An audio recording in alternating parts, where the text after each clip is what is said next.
Keep yourself in the loop of everything football on the Golden State Media Concepts Football Podcast. The latest news on and off the field, be it college football, Big Ten, SEC, Big 12, Pac-12, ACC to the NFL. We've got you covered. Listen to the Golden State Media Concepts Football Podcast.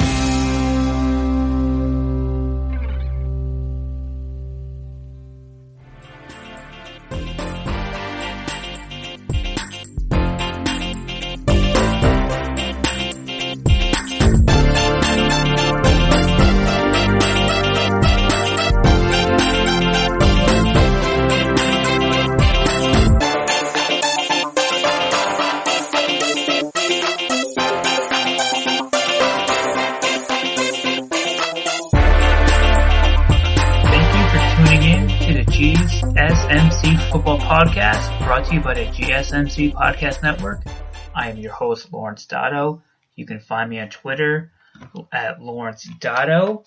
And I'm excited this week, guys, for this podcast to talk about some NFL football. What a week it was. We had maybe the greatest game in the last calendar year. We had some blowouts. We had some great games. We had some breakout performances. The first thing I want to talk about are the Ravens and the 49ers.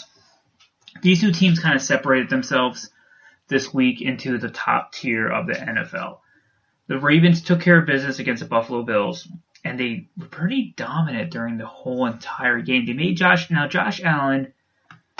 He has some great qualities about him. He's a good football quarterback. Obviously, he's an above average NFL quarterback.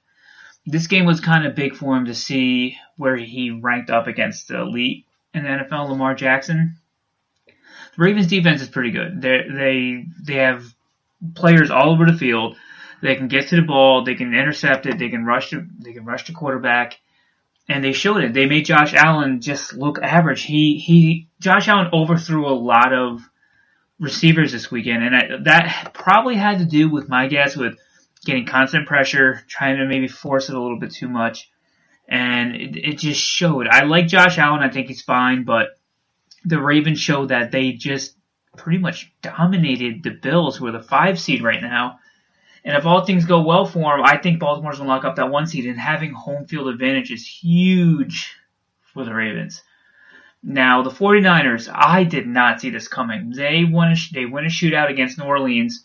And Jimmy G. I haven't been a Jimmy G hater, but I also never once thought that, hey, this is the franchise caliber quarterback that you need to have to win a Super Bowl.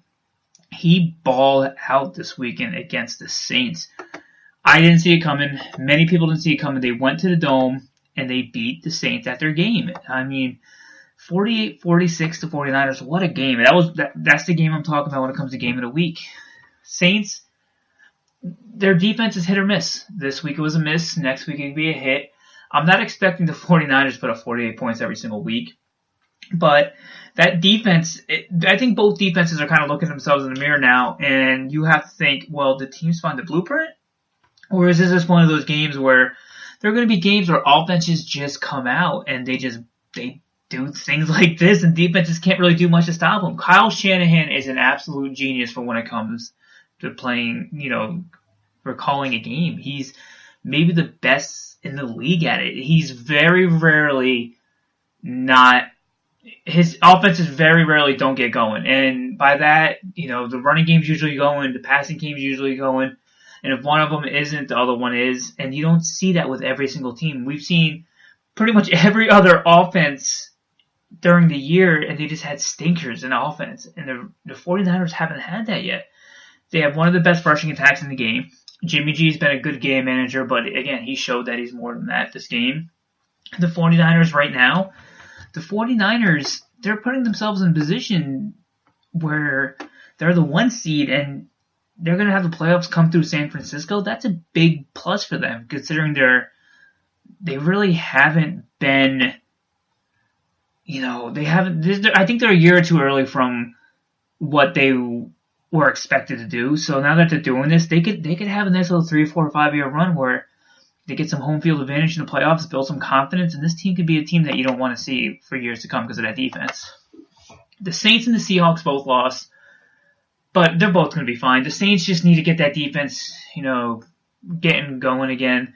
This was a bad game. There's not much you can say about it, but that offense, man, in the Dome, there's not a team that can really ramp off their offense week in and week out like the Saints, especially if they're in the Dome. So losing this game, they drop down to the 3 seed, which is kind of critical because Green Bay owns the tiebreaker with them, New Orleans, based on best win percentage in conference games, which is crazy that it's going to come down to something like that. But the Packers right now are the 2 seed. A little surprising. I think they're a little bit weaker of a 2 seed. They're not a team that you're going to be like, oh, I don't want to face the Packers in the playoffs. You're like, all right, Green Bay is going to suck weather-wise, but other than that, defense is a little suspect. Aaron Rodgers has had blimps this year where he's been the best quarterback in football, and then he had some like last game against the Redskins where he was just average, and he couldn't really get Devontae Adams the ball. They're both going to be fine, the Saints and the Seahawks. Seahawks lost to the Rams, but the Rams, since Sean McVay's been there, they've had their number. It is what it is at this point. I mean, Sean McVay has figured out Pete Carroll's defense, and it's something that they really can't. You can't really. I can't explain why they have it because the Rams' offense has looked kind of average at most of the points this year. But giving Todd Gurley the ball, offense looks better, and they have to realize. And I think Sean McVay is. You run that offense through Todd Gurley and not Jared Goff. Now, I don't know if many people are watching this game because if you aren't a fan of the Eagles or Giants, and it was on Monday Night Football, so this game was kind of slow getting started, but Carson Wentz and the Philadelphia Eagles pull off a comeback win in the fourth quarter to beat the Giants, and they keep their playoff hopes alive. The final score is 23-17. They went to overtime, and Zach Ertz had 2 huge touchdowns for him in the fourth quarter and in overtime. The Eagles are still so banged up. They lost Jeffrey again. Lane Johnson's hurt. The Eagles were down to 2 wide receivers on the roster. 2. Josh McCown, the backup quarterback who's a high school coach and 40 years old, is the next receiver on that team if something happened. That tells you how bad this team is being hurt with injuries. And they're the 1 game below 500, so say what you want, but they've been the most injured-plagued team all year, and they're still in the playoff hunt. They're in any other division, they wouldn't be, but you can't control that. There's years where your division is going to be good, there's years where your division is going to be bad. This year they're bad, but if they get in, they're going to host a playoff game. So, Philly's in. They control their own destiny. They play the Redskins, they play the Cowboys, they play the Giants. They win all 3, they're in. They lose 1 of them, it's going to be very, very tough. The key game for them is going to be week 16 when they play the Cowboys. So it's going to come down to that head-to-head matchup at the last one. Whoever wins that is most likely going to win. So the updated playoff standings we're going to get into in the next segment. For now, guys, I just want to ask you guys to please like, subscribe, review. Leave some reviews. Let me know what you guys want to hear. Let me know what you don't want to hear. I can take it. If you don't like the way I'm talking about your team, let me know why and tell me why I should believe in your team. I want to get interaction. I want to make this a very interactive social media page, and I want to help you guys with your questions when it comes to fantasy, which I'll be doing a fantasy show on Thursday. And I just want to help you guys. That's what I'm here for. I'm hoping to entertain you guys on your way to work, from work, or whatever you're doing, working out. I don't know if you want to hear my voice when you're really working out. I don't really have that, go get 'em voice. I have a, cool, let's go. So the updated playoff picture we're going to talk about later on, and it's something that it can be very interesting because if a team goes from the 1 to the 3 seed or the 2 to the 4 seed or a team jumps up, it's going to make a huge difference on the way the playoffs play out.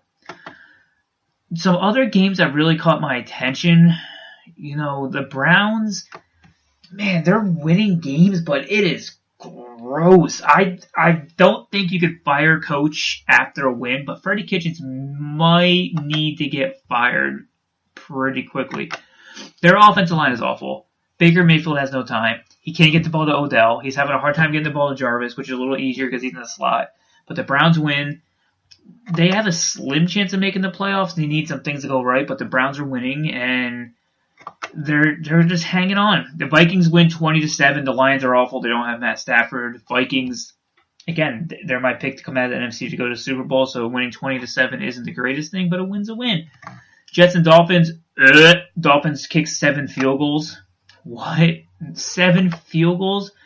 I looked it up. The Dolphins kicker was started in 0% of fantasy leagues, so some people had some bad luck with Zach Ertz, but the Dolphins kicking 7 field goals it's impressive and it's awful at the same time. Bucks beat the Colts 38-35. Colts season's done. Tampa's done. It is what it is. Broncos and Texans 38 Broncos, 24 Texans. Texans, they beat the Patriots this week and lose the Broncos this week. I don't know what to think of them. I just don't think they're going to go far in the playoffs. Their defense is suspect. They can't protect Deshaun.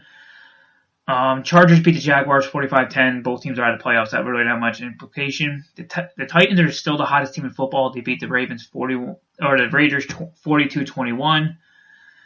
Patriots lost to the Chiefs. That one is one of them that we're going to talk about more in the playoff picture, but that was a huge win for the Chiefs. They looked great. They went into Foxborough and did what many people couldn't do, and that was beat the Patriots. Steelers beat the Cardinals 23-17, and again with the Rams beat the Seahawks. When we come back, we're going to talk about some of the injuries and the impact that they're going to have on the playoffs, how they're going to have impact on their teams, and some of the guys that are going to need to step up when they come back.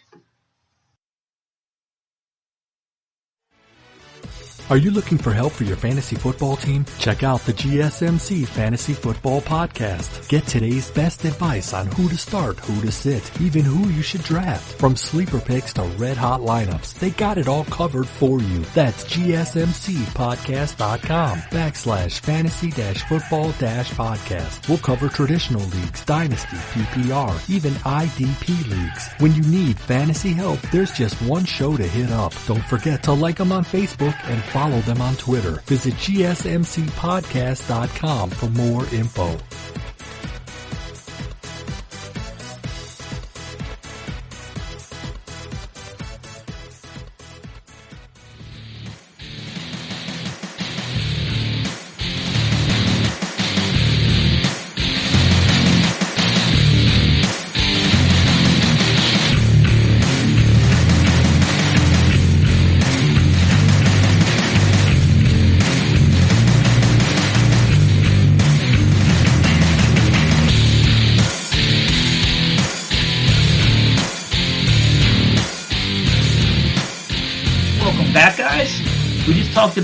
We just did a quick recap of week 1. It's kind of hard to do in one segment, but I got to all the scores. We kind of talked about some teams that impressed, some teams that disappointed. There were a lot of injuries this weekend, and when you hear guys that are out for the year, it sounds bad, but you guys have to remember that when they're out for the year, it's because there's only 3 weeks left. So most of the time they would be out for a week or two, but if a team's out of contention, a team just doesn't think they need to rush the guy back, they're just going to sit him out for the year. Now, one of the underrated ones is Calvin Ridley for the Falcons. He's out for the season with an abdominal injury. Falcons are out of it, but this is tough blow for him because he's been really, really good the last month ever since they traded Mohamed Sanu. Calvin Ridley's out. That just means more targets for Julio and Austin Hooper. Another injury for the Falcons is Desmond Trufant. He's not the lockdown cornerback or even like a great cornerback nowadays, but when you lose one of your top guys in the secondary, it's still going to hurt the Falcons. It's a team that you want to attack. The Falcons had some pretty tough blows this weekend. On Sunday Night Football, Rashad Penny went out pretty early, and trust me, I know I had to start him as my second running back this week in a very deep league. He had one catch for about 6-7 yards. 10 yards, and he had a knee injury. It's an MCL injury. He's out for the year, and it's a tough blow. He was looking good. The Seahawks, one thing I loved about him was they had 2 running backs. You could run the ball at will in that offense, and now they have to rely on Chris Carson, who's a very good running back, but he puts the ball on the ground an awful lot.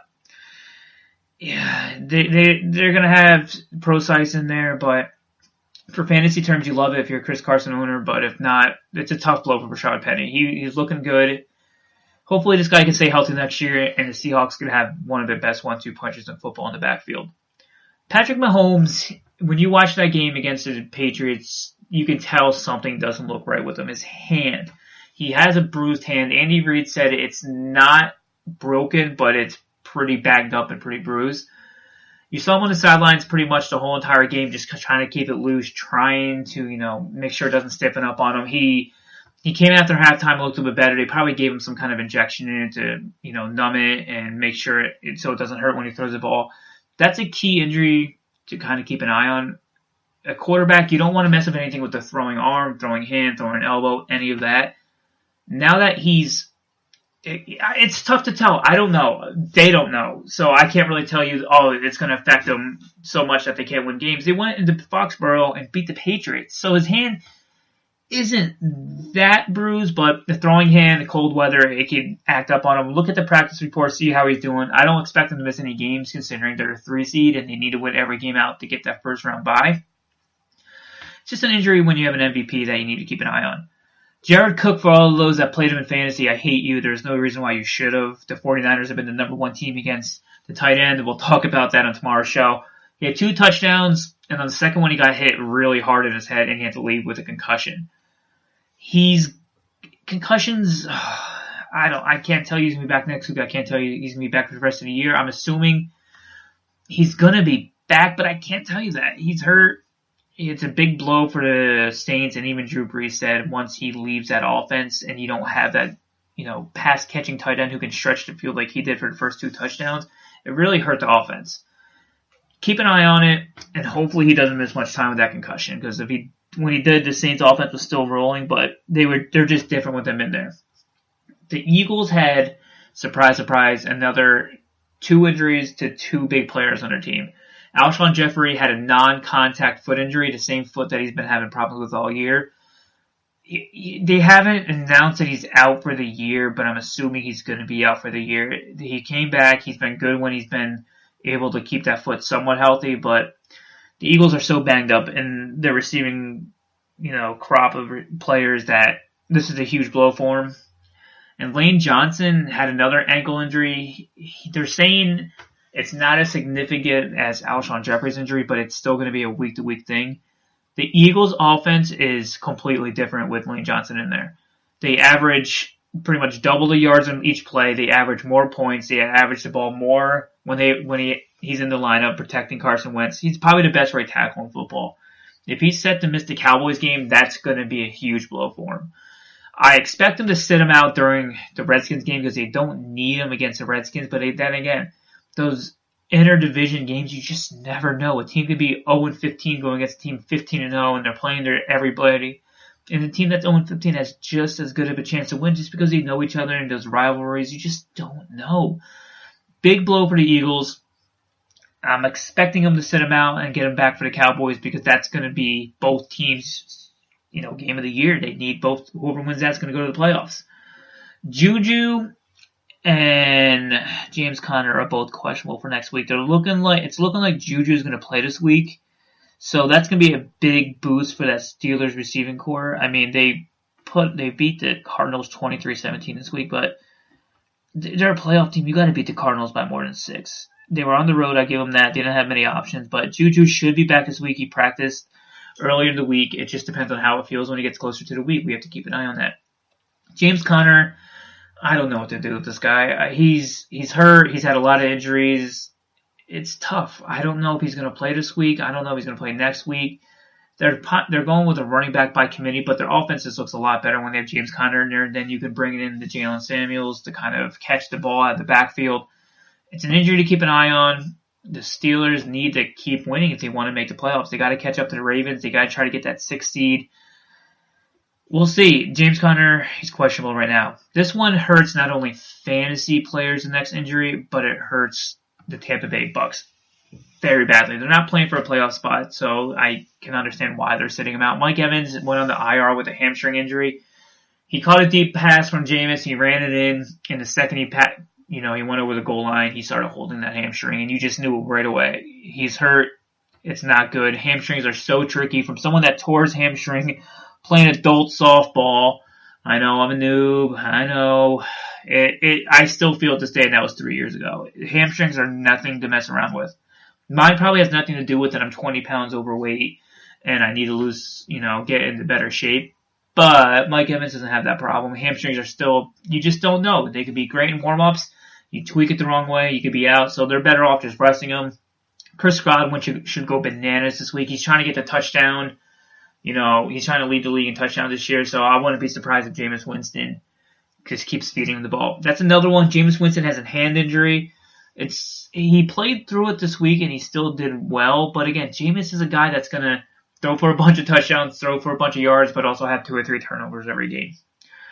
It's an injury to keep an eye on, but Jameis seemed to be fine this week, and I expect him to play again.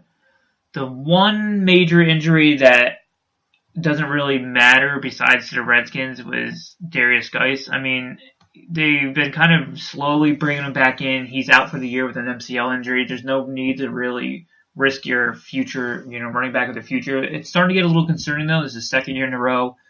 Major injury. He's going to miss a lot of time. I mean, last month, you can say what you want. It stinks for the kid. You hope that he can turn it around next year, kind of start next year off hot. They're not going to bring back AP. There's really no reason for that. I mean, they could, but I really don't think they will.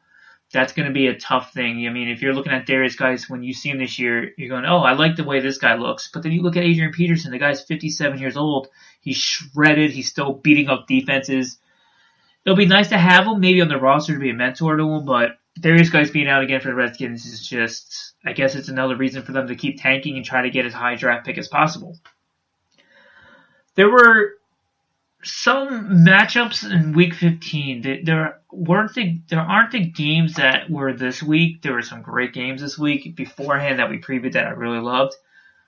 In the next segment, we're going to talk about the Week 15 matchups that I'm looking forward to the most and how they're going to impact the playoffs and the MVP race, honestly, because a lot of these matchups in the end, they're gonna affect the MVP. It's not set in stone. I think Lamar Jackson's the favorite, but I don't think it's set in stone right now. But when we come back, we're going to talk about the Week 15 matchups and how they're going to affect the rest of the playoffs.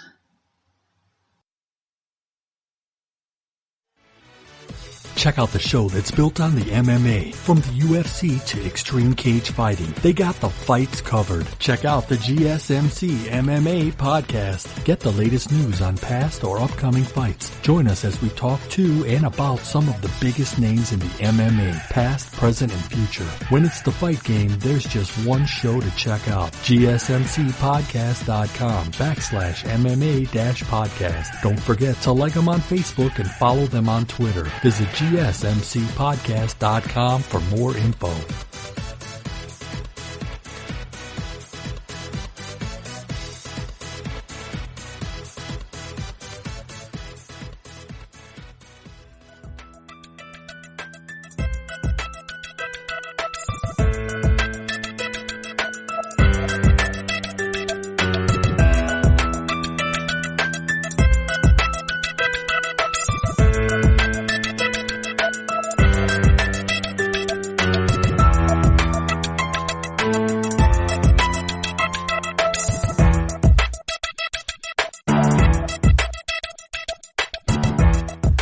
Guys, thank you for staying with me.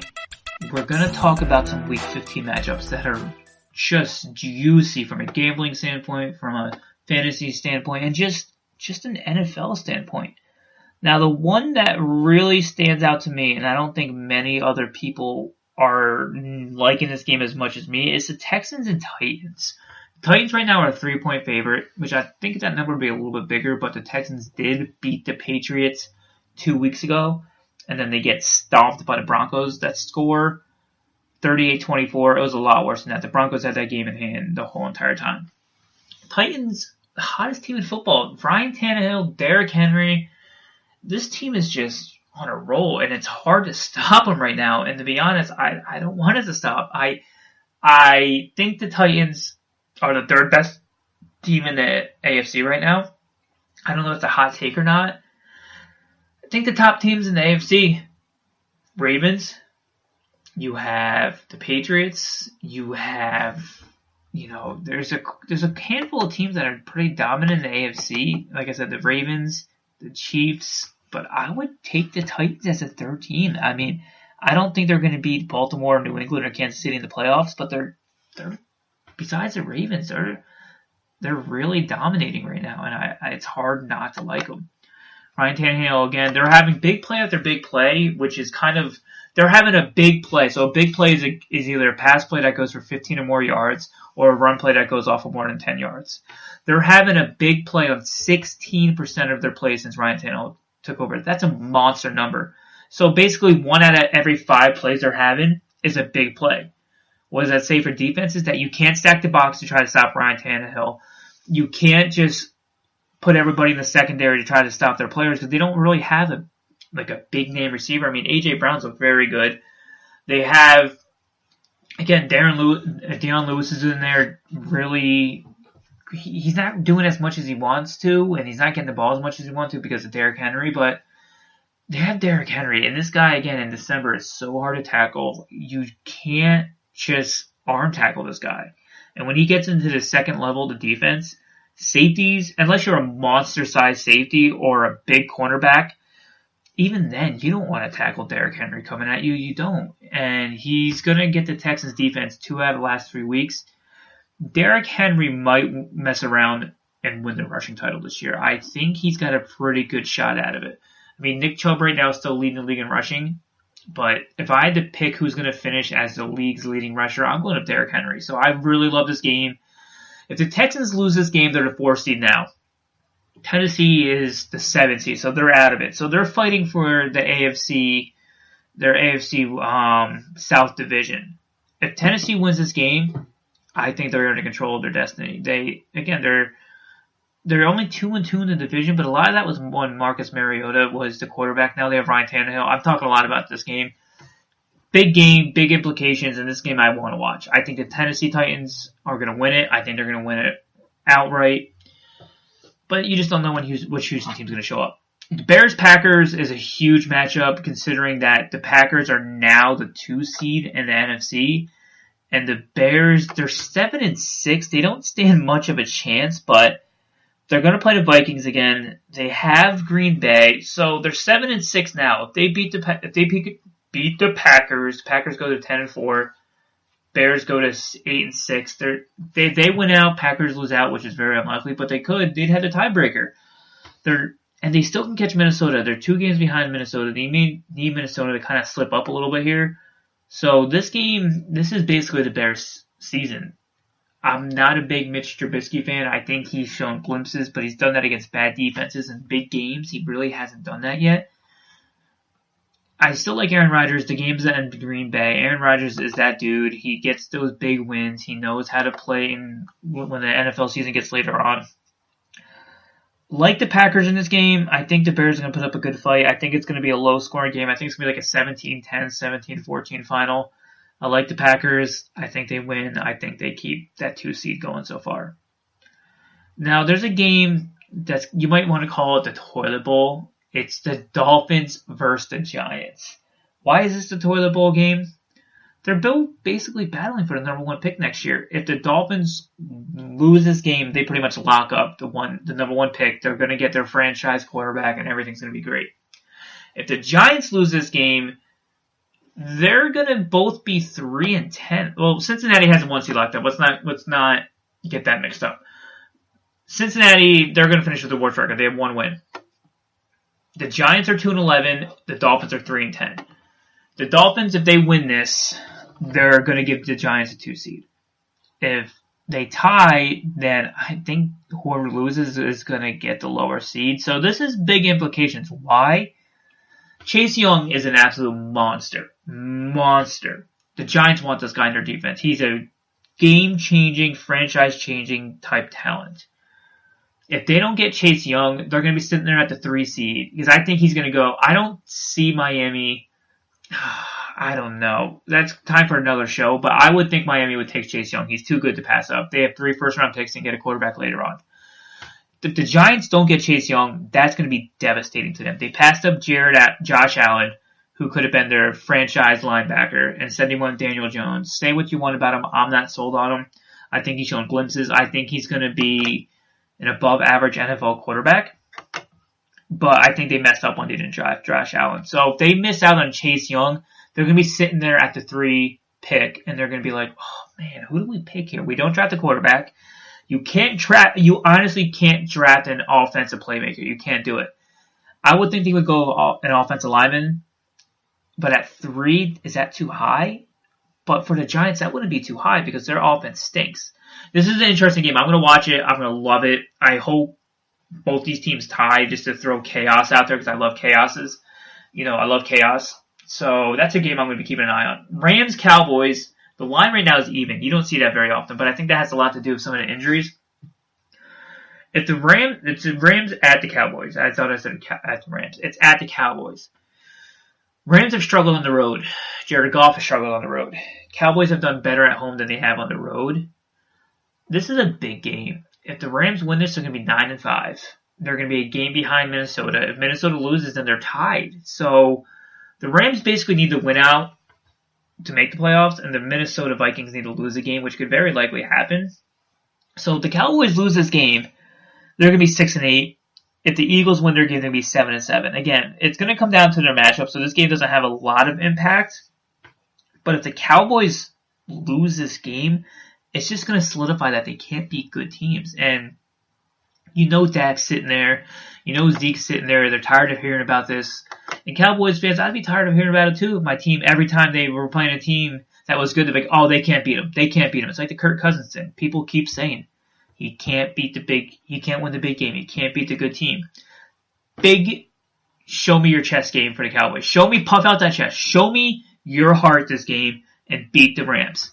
It's at home. There's no excuses. You don't have many major injuries. You're pretty healthy for the most part. The Cowboys need to step it up and stop making excuses. 2 other games that caught my attention. Steelers versus the Bills in Pittsburgh. It's a Sunday night game. This is a big game. I mean, Pittsburgh right now, they're the 6th seed. So they need to win this game to stay in the playoff hunt. And the Bills are the 5 seed. Pittsburgh wins. They move up to the 5 seed. Buffalo went from the 3 seed to the 4 seed to the 6 seed.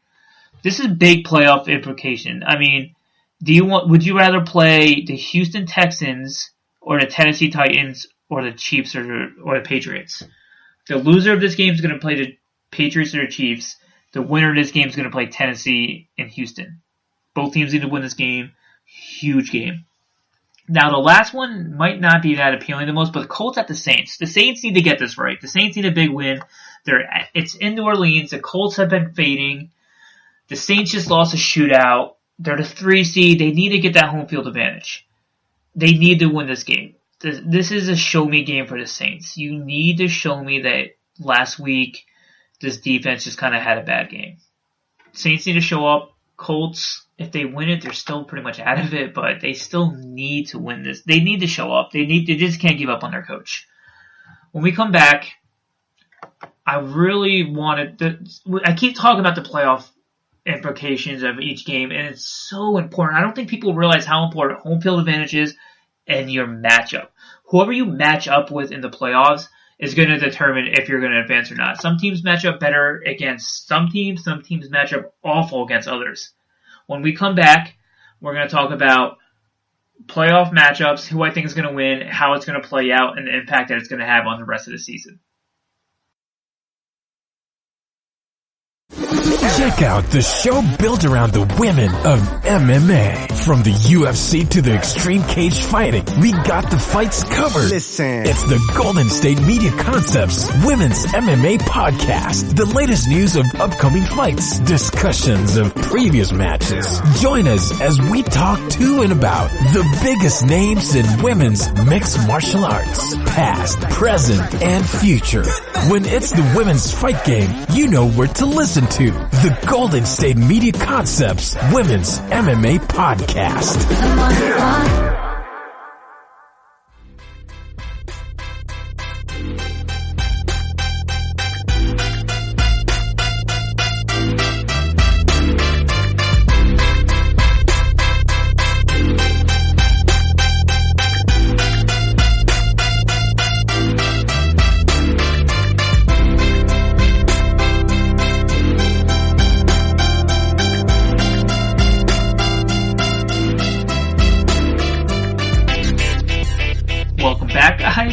Before we get started on the playoff implications and the seedings and who I think is going to, do well, I want you guys to like, subscribe, and review to the podcast. It's going to help me out. It's going to tell my bosses if you guys like me or if you think I'm a big old donkey, which I really don't mind because I am a little bit of a donkey. But I want you guys to do that for me. Help me out. I want to see who's listening to the show. I want to see what you guys want to hear. I want to do interactions. Like, subscribe, review, Instagram, Facebook, Twitter. Do it all. Help me out. Help me help you guys. So the playoff picture. Right now in the NFC, San Francisco's the 1 seed. It's hard to argue it. Dominant against New Orleans. They lost against the Ravens. So if you told me the 49ers had to go against the Ravens and the Saints, both on the road, that they went 1-1, they would take that in a heartbeat. San Francisco showed that their offense can show up when it needs to. I don't know how often that's going to happen, but it did, and that's all that really matters. They showed up when they needed to. Green Bay is the 2 seed. This was a little bit surprising. I said it earlier, they had the tiebreaker over the Saints for the 2 seed. You can get Aaron Rodgers an extra week of rest. You can get that team rested up a little bit. That's a big difference instead of hosting a playoff game and not having a week off, or having a week off then hosting a playoff game. It's huge. It's absolutely huge. Again, Saints are the 3 seed. I think they're pretty much going to be locked into that 3 seed. It's going to come. We have 4 teams in the NFC of 10 wins of Seattle, New Orleans, Green Bay, and San Fran. If San Fran wins out, they're staying at the 1 seed. If Green Bay wins out, they're going to have the tiebreaker. Saints have not an easy matchup, but they're going against the Colts. Colts have just been slowly dying little by little. It's hard when your franchise quarterback retires the week before the season starts, but got to give them credit. They've been battling. They've been drafting well. The Colts have a good team. Saints need to step up. They need a dominant win at home to show the league, hey, last week we got the ball slammed down our throats. That's what happened. The defense couldn't stop the San Francisco 49ers. They need to show that they can this week. The 4 seed, Dallas and Philly. Dallas owns a tiebreaker because of head-to-head win percentage, but also they won last time they played, so it's just going to give it to them, the head-to-head win percentage. That's what it comes down to. They play the Rams. They don't have an easy game. The Rams have shown glimpses the last couple of weeks that they're finally figuring out, hey, maybe we should give Todd Gurley the ball. It's been paying off. The Cowboys' defense has looked awful. And this poor offense they can't get anything going. When the defense plays this bad, it's hard for your offense to keep it going. They need both units to show up this weekend. It's a huge game. Dak needs to show that he can win these big games. And the same with Jared Goff. The Rams right now are the 7 seed. They win this, they're staying in contention. If they lose this, they're going to be another game behind. It's going to be harder for them to make it. I like the Rams. I like the coaching better.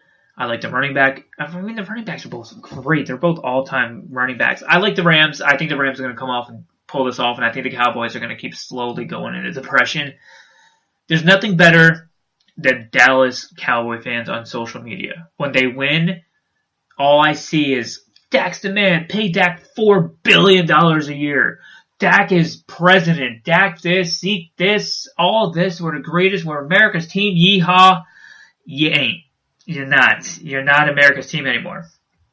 You want to be America's team? How about you make the playoffs? And how about you win a game? How about that? Let's talk about that. You've had 2 Super Bowl winners come out of there in the last 10 years. You guys can't even win a playoff game. Are you kidding me? You want to be America's team? Step up, win these games that you're supposed to win, get to 500.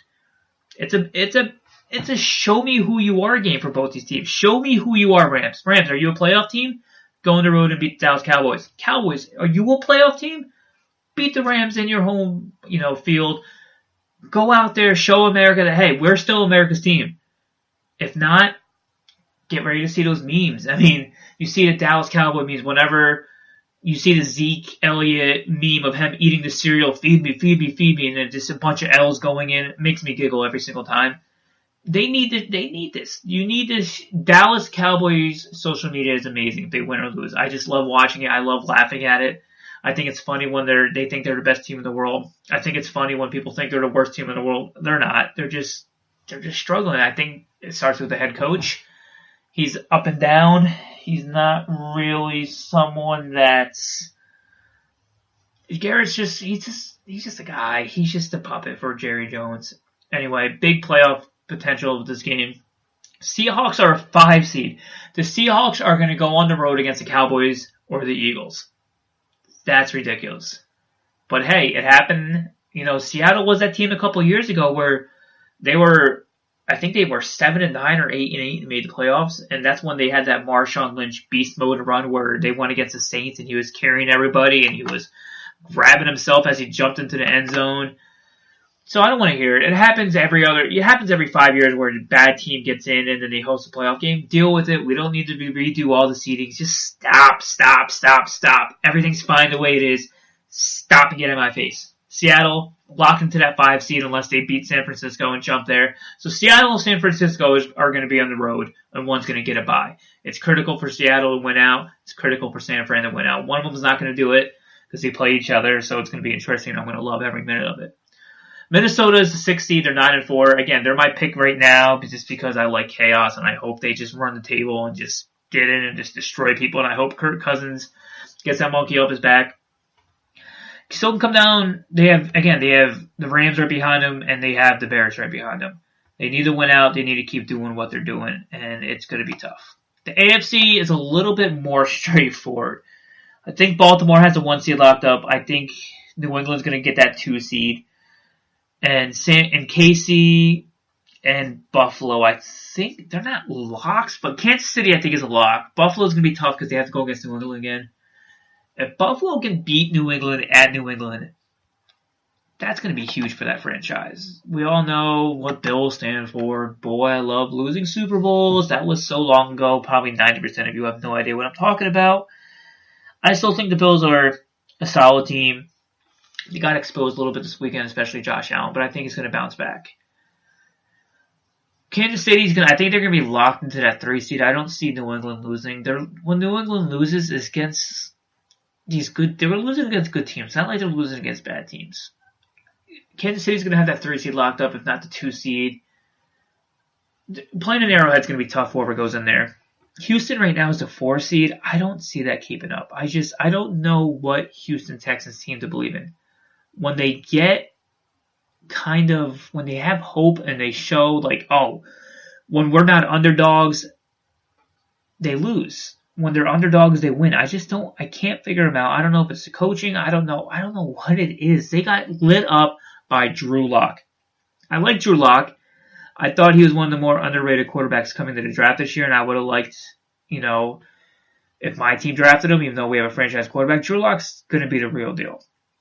Buffalo against the 5 seed, and the 6 seed is going to be so interesting. It's going to come down, these 4 teams are battling for the final 2 spots. Houston, Buffalo, Pittsburgh, Tennessee. One of them is not going to make it. There's 3 spots, and one of them is not going to make it. My money is going to be on Pittsburgh. I don't know. It's going to be between Houston and Pittsburgh. It really is. Pittsburgh, it's so hard trusting a team with a 3rd-string quarterback. I love Duck Hodges. He's the man. That defense is legitimate.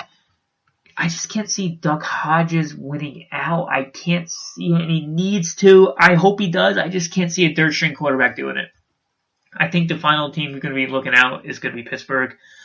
We've seen with Houston, they beat the Patriots, they lose to the Broncos. What is going on? They need to start some kind of movement in that locker room. Be like, we need to prepare the way when we're underdogs and that we're favorites. Because it seems like when they're favorites, they just let it go. When they're underdogs, they play it out of their minds. The playoffs is going to be so much fun to watch this year. And I can't really remember a year in the NFL when there wasn't a team you're like, wow, this team's going to win it. In a long time. I said that opposite. There's not a team that's like, wow, they're going to win it no matter what. Baltimore still has their weaknesses. San Francisco has their weaknesses. New England has their weaknesses. All the top teams I can see losing in the playoffs. I don't see there being a favorite this year. That's overwhelming. Now, when we come back, I want to talk to you guys about, it's hard for me to say this, but there's some teams and some that just constantly lose. And they just don't know how to really win over the last handful of seasons. Handful of seasons, I mean 4 or 5, which seems like a lot in NFL years. When we come back, I want to talk about the Cowboys. I want to talk about the Browns. And I want to talk about maybe one of the New York teams. I'm not going to give it away yet, but we'll talk when we get back. Tired of searching the vast jungle of podcasts? Now listen close and hear this out. There's a podcast network that covers just about everything that you've been searching. Hey! The Golden State Media Concepts Podcast Network is here. Nothing less than a podcast bliss with endless hours of podcast coverage. From news, sports, music, fashion, cooking, entertainment, fantasy, football, and so much more. So stop lurking around and go straight out to the Golden State Media Concepts Podcast Network. Guaranteed to fill that podcast itch. Whatever it may be. Visit us at www.gsmcpodcast.com. Follow us on Facebook and Twitter, and download us on iTunes, SoundCloud, and Google Play.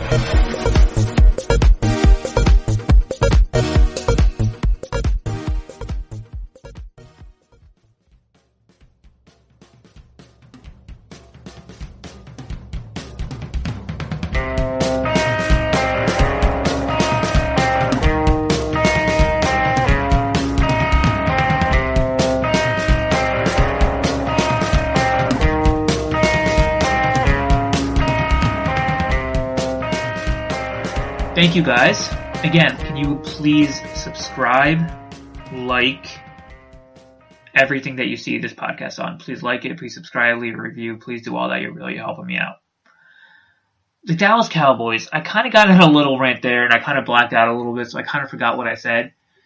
The Dallas Cowboys need to stop stopping making excuses. I feel like every week when they lose, it's, oh, we lost because of this blown call. Oh, we had tummy aches. Oh, little belly's hurt. We couldn't really win on the road.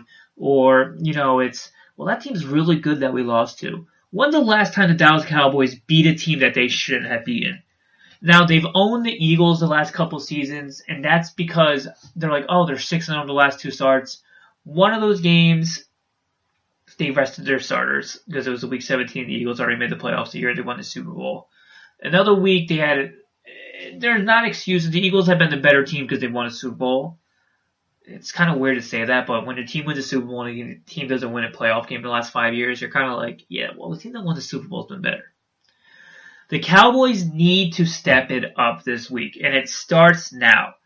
They've drafted well at the offensive line. Defensive line, they've had some studs, but they've also had some misses.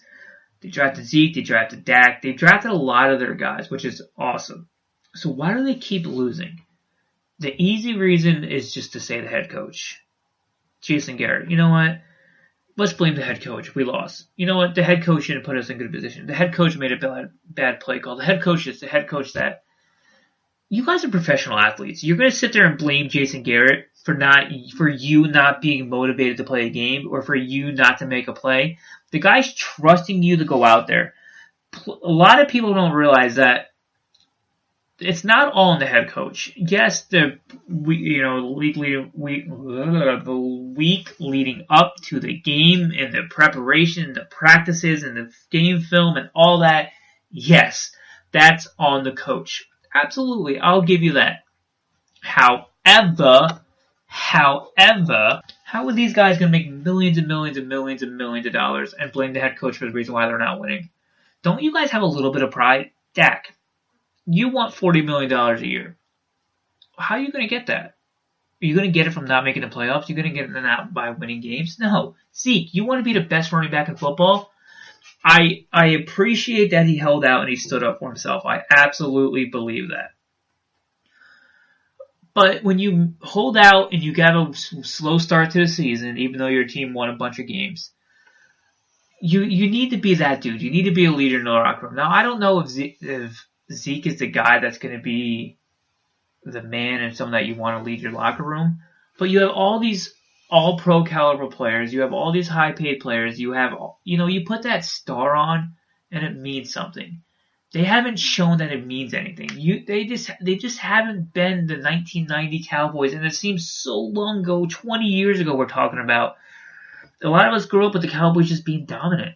They're not that anymore, and I'm tired of hearing fans come up with excuses, and I'm tired of hearing fans saying they're the greatest team ever when they win and the worst team when they lose.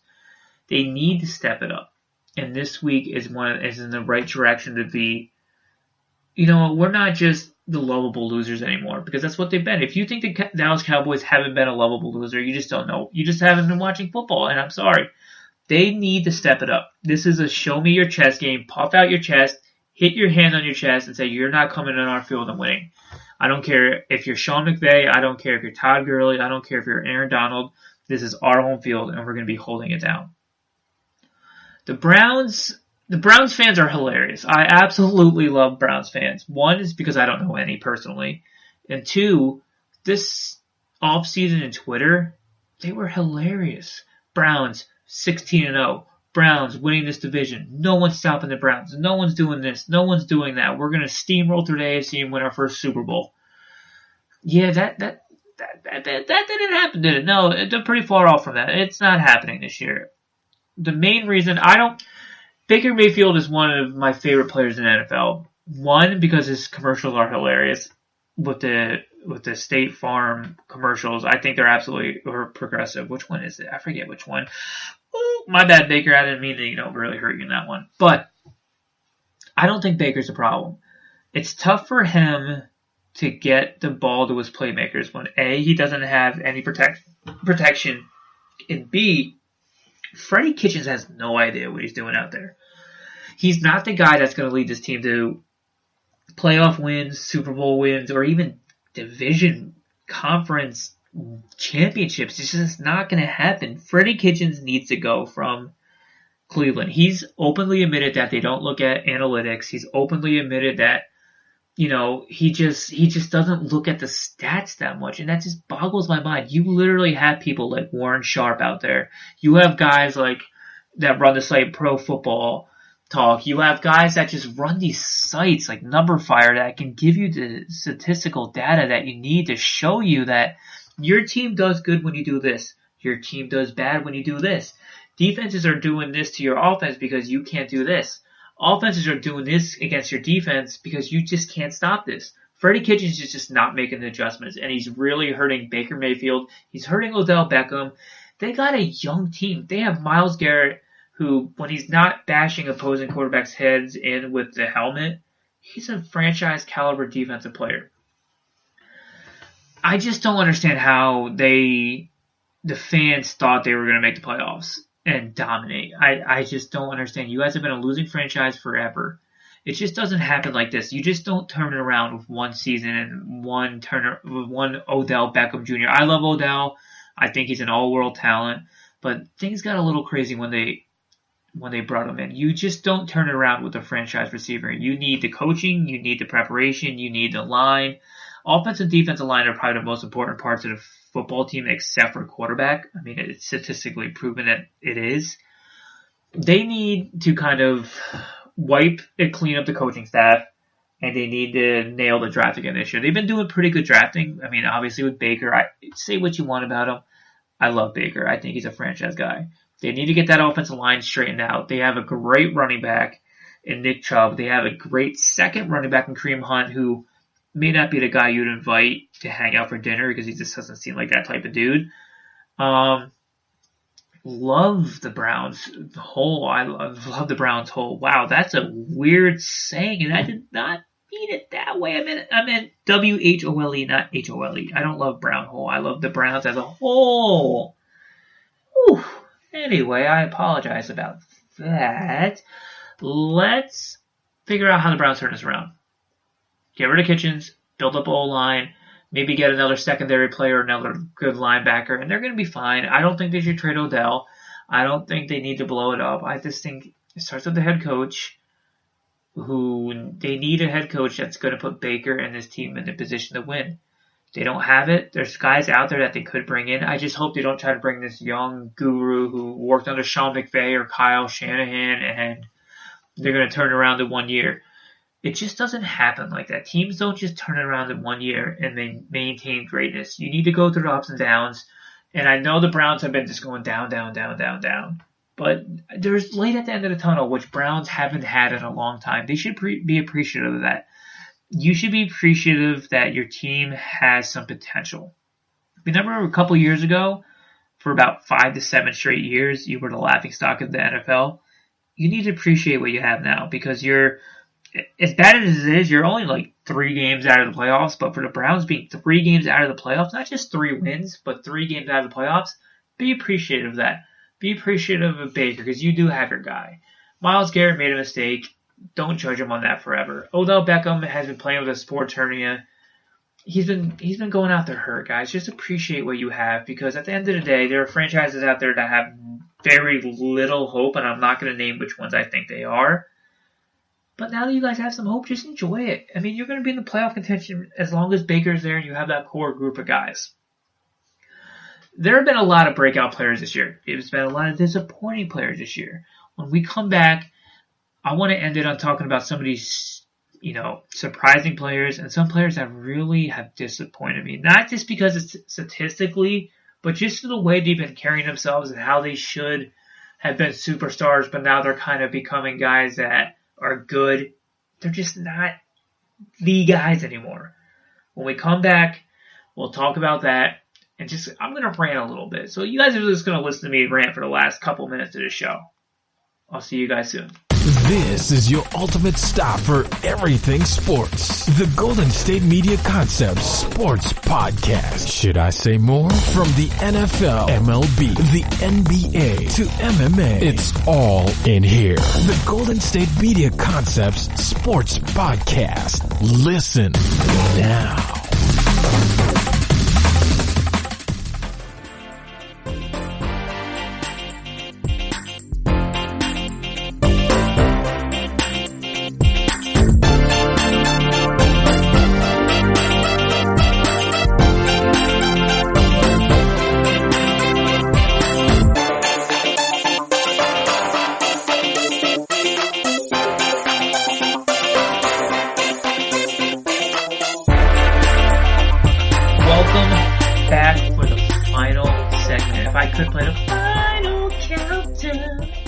Right now, but because of copyright, we can't do that type of things. And, just singing a little line won't hurt anybody. So, who has been some of the breakout players this year? To me, I really loved what Shaquille Barrett's been doing for the Tampa Bay Bucks. This guy's been cut. This guy's been not kicked off teams. He's been cut. He's been put to practice squad. He's been come up from practice squad. He's been gone down to practice squad. He's been on the 53-man roster, but it hasn't been in many games. The dude is leading the league in sacks with 15. Getting 15 sacks in a season is not a fluke. Tampa Bay saw something in this guy on the practice squad, and they said, you know what? I think this guy can be something special, and they were right. When coaches like Bruce Arians take chances on players, you should really look at that, because he's a smart guy. He sees what many coaches didn't see. So when you get a guy that can lead the league in sacks, pretty much out of nowhere, who's making pennies compared to other guys, I love those stories. I honestly do. It's what makes the NFL and pro sports great. It's what makes, people tune in for games. It's like, oh wow, this guy was on the practice squad last year. Now he's leading the league in sacks. That's awesome. Shaquille Barrett's probably been my favorite story this year. Absolutely love these guys that come out of nowhere, bust their butt, and make it big. Now, Kyle Allen. When Kyle Allen first filled in for Cam Newton, he won a bunch of games, and everyone's like, oh man, this is a franchise quarterback. What Kyle Allen did this year, in glimpses, pretty much solidified him being in the NFL for the next 15 years. And you might be like, the guy's not going to be starting his whole career. He's not a franchise quarterback. He's not. He's honestly not. But he, right now, solidified himself as maybe, you have these guys in the NFL that are like career backups, and that's people like, oh, this guy's a backup? What a bum. You were in the NFL for 15 years, but you were a backup for most of it. He's going to make millions of dollars doing something that he loved, because he got an opportunity that he probably wouldn't have gotten if Cam Newton was hurt, and he's taken the most of it. I applaud the guy. He's looked good in some cases, and then in some he looks awful. So again, if he's your team's starting quarterback, you could do a lot worse. But good for Kyle Allen, man. I like to appreciate greatness. Again, when somebody does their job well, it always fascinates me. I love that. I love seeing people be good at what they do. Kyle Allen, did it good enough where he's going to be in the NFL for 15 years, and good for that guy. Because I don't think when they drafted him, they were expecting that. They might have been like, he'll be depth, and then we'll draft someone better next year, and he'll be, on the practice squad, and then he might get called up by a team that's really hurting for quarterbacks. But no, he's going to be a legitimate backup NFL quarterback. And when he comes into games, your team's going to have some hope. He's just not going to be your team's quarterback for 16 games and carry you to the playoffs year in and year out. Another player that is very surprising to some people is Lamar Jackson. He's been the story of the NFL season. He's been just electric on the field and off the field. This guy, people want him to play receiver. Maybe 80% of the GMs would even look at him as a quarterback on his pro days. And now he's a front runner for the NFL MVP. I'm not somebody that looks at skin color and be like, oh, this guy can't play this position because of his skin color. I'm somebody that says, you know what? I want a guy that's going to bust his butt. I want the guy that's going to put in the work. And I want a guy that's going to be able to show me in big situations that his team, his coach made a right decision by choosing him. He's had some negative comments from 49ers broadcasters saying, the only reason why teams can't, figure out when he's running the ball and can't stop him is because his hand blends in with the football color. Are you kidding me? How big of an idiot are you? So what did he do? Instead of letting that negativity get to him, because it's hard not to when everyone's on social media, everyone has an opinion. Most people don't care about most opinions, but when it starts getting borderline racist and just ignorant, it's hard not to hear that. So what did he do? And I absolutely love this. He wore a white glove and a white arm sleeve. Why did he do that? No, it's not because it matched your jersey color. He wanted to show this guy that he's not good because of his skin color. He's good because of the player that he is. He's good because he bust his butt. He's good because he put time in from reading film. He put time in and figuring out opposing defenses. And he's going to win he should win the MVP. He's going to be my vote for the MVP. And I hope he does, because you love these underdog stories. And how can a guy, you're asking me, be a first round draft pick and be underrated or under the radar? It's because, again, he came into the league and he was fast. Obviously he was fast. This dude, I've talked about this before, this guy made Louisville college football relevant. Who else can say that? He won a Heisman Trophy at Louisville. Louisville's a basketball school. They're always going to be a basketball school. Lamar Miller made them a football program, a respectable one for his time there. The Ravens Jim Harbaugh saw that this guy is something special. He's not a receiver. He's a quarterback. Now, he's not the perfect thrower. Nobody is in the NFL. Not everyone's Peyton Manning. Not everyone's Aaron Rodgers or Tom Brady. This guy goes out there and he does it with his feet too. And you can't really blame the guy for that. And he's not fast because of his skin color. He's fast because he's a hell of an athlete. I don't care what his skin color is. This guy's going out there and proving the haters wrong, and I absolutely love it. And he's having fun with it. He's putting the sunglasses on the sideline.